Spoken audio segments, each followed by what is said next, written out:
Welcome again to another episode of the Washington SXM podcast. As always, like, share, comment, and subscribe. Don't forget to click that bell to get notified whenever I drop a video. So, I'm doing this.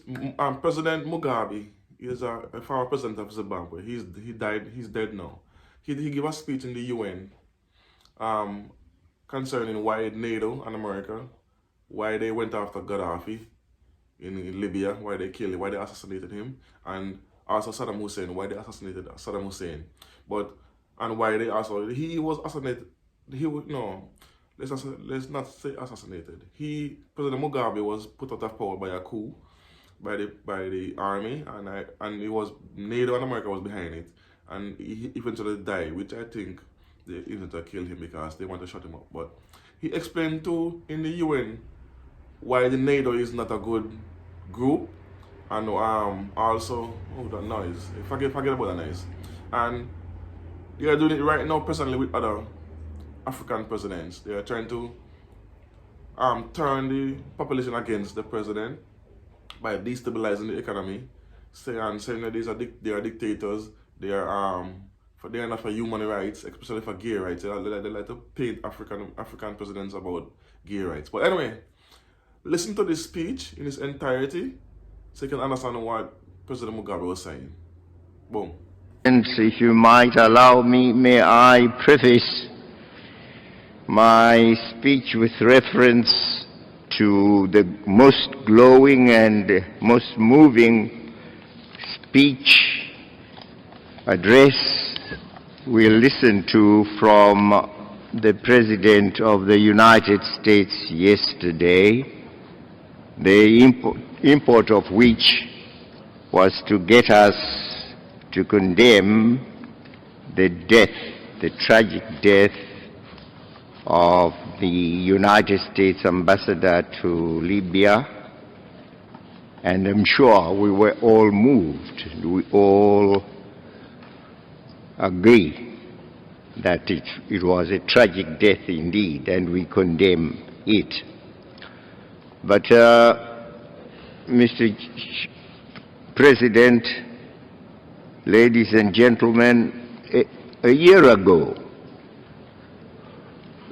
we saw a barbaric and brutal death of the head of state of Libya, a representative of his country, a member of the African Union. That death occurred in the context in which NATO was operating supposedly in order to protect civilians. As we in spirit join the United States in condemning that death, shall the United States also join us in condemning that barbaric death of the head of state of Libya, Gaddafi? It was a loss, a great loss to Africa, a tragic loss to Africa, occurring in circumstances in which NATO had sought the authority of the United Nations Security Council under Chapter 7 to operate in Libya in protection of civilians who were said to be at the mercy of the government of Libya led by Colonel Gaddafi. The mission was strictly to protect civilians, but it turned out that there was a hunt, a brutal hunt of Gaddafi and his family. And Gaddafi and his family were sought.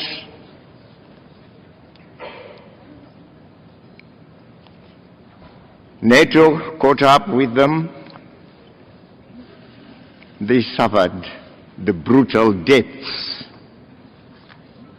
that we know about, Gaddafi and some of his children. And as the United States spoke, I'm sure they were aware also that they were a NATO power, that they, alongside other NATO powers, had had the authority under Chapter 7 to operate in protection in Libya in protection of civilians. But did it turn out to be that? In a very dishonest manner, we saw Chapter 7, the authority given under Chapter 7, being used now as a weapon to rout a whole family, to commit the murders that occurred in the country. Bombs were thrown about in a callous manner, and quite a good many civilians died. Was that the protection that they had sought under Chapter 7 of the Charter? So, the death of Gaddafi must be seen as in the same tragic manner as the death of Chris Stevens. We condemn both of them.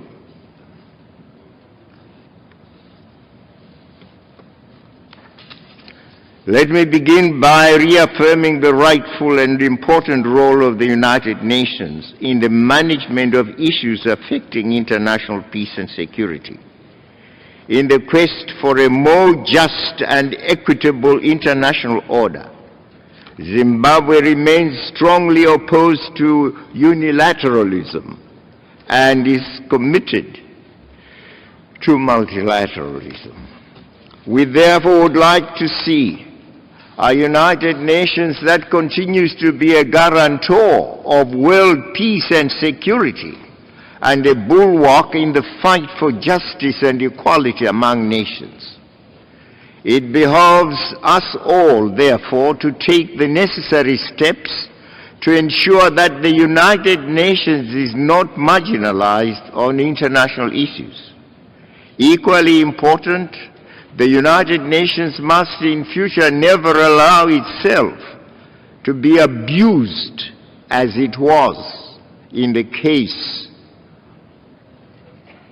I've referred to, where NATO sought under Chapter 7 authority to protect civilians, and nay, it did not turn to be that. Nations must in future never allow itself to be abused. The United Nations Security Council must never in future allow itself to be abused by any member state or group of states that seeks to achieve parochial partisan goals.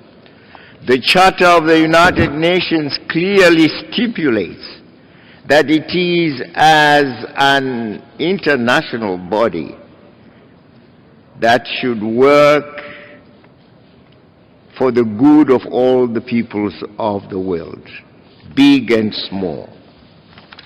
Mr. President, we recognize that there are existing and emerging threats and challenges that continue to frustrate our individual and collective efforts to attain greater economic development and social progress, as well as peace and security. But the increasing trend by the NATO states, inspired by the arrogant belief that they are the most powerful among us, which has demonstrated itself through their recent resort to unilateralism and military hegemony in Libya, is the very antithesis of the basic principles of the United Nations. In that case of Libya, the African Union and its peacemaking role was defied, ignored, and humiliated.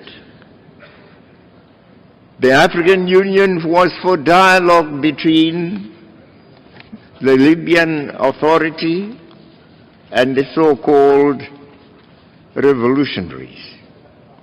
May we urge the international community to collectively nip this dangerous and unwelcome aggressive development before it festers.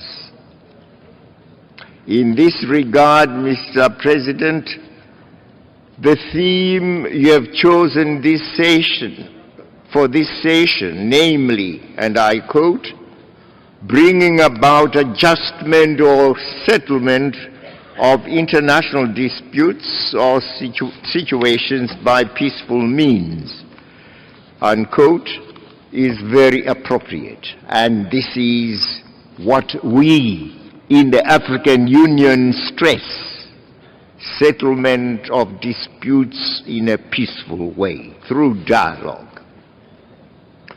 The warmongers of our world have done us enough harm. Wherever they have imposed themselves, chaos in place of peace has been the result. The situation created by the Bush-Blair illegal campaign in Iraq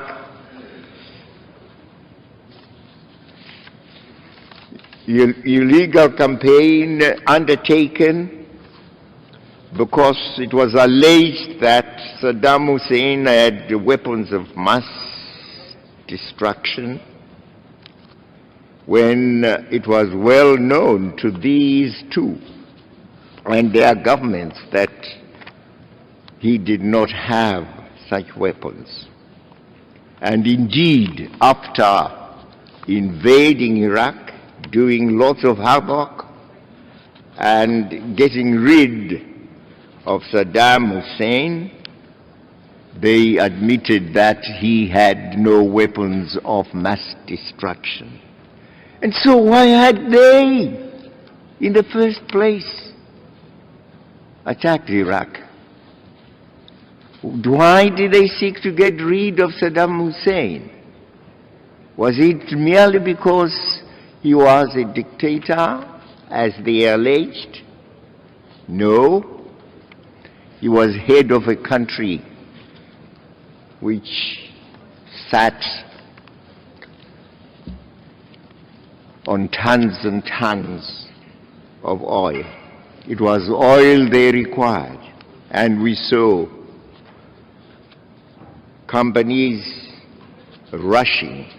Indeed, one company was headed by the brother of Bush, rushing to suck oil from Iraq. And this is what happened also in regard to Libya. The situation they created in Iraq has now brought about greater instability than there ever was. You have the Sunnis rising against Shiites, and vice versa, let alone the disastrous economic consequences of that unlawful invasion. The economy is unstable, society unstable, people fighting each other. Libya has been made equally unstable following NATO's deceitful intervention under the sham cover of Chapter 7 of the Charter of the United Nations and the phony principle of the responsibility to protect. I listened to the speech made by the Secretary General. He made reference to this principle. It's a principle that can be abused and has been abused. So guys, you see, now you get to understand the reason why they went into Iraq in the first place. Because remember, they lied to the people that Saddam Hussein have weapons of mass destruction. Then they said he was a dictator. Remember, Iraq wasn't destabilized until America went in and destabilized the country. Same thing with Libya. Libya was running fine for decades until they wanted, again, the gold and the diamond, the gold and the oil from Libya.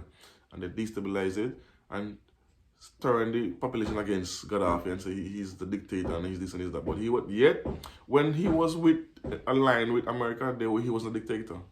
Until he turned against them and tried to do the golden era, which is a new currency for Africa, and then boom, he's a dictator, he's known good. So I hope you learned something from that speech. President Mugabe, I'm going to do some more videos on him, but he's not as bad as how the Western media painted him, and his own and how they turn Zimbabweans against him as well. So you don't know.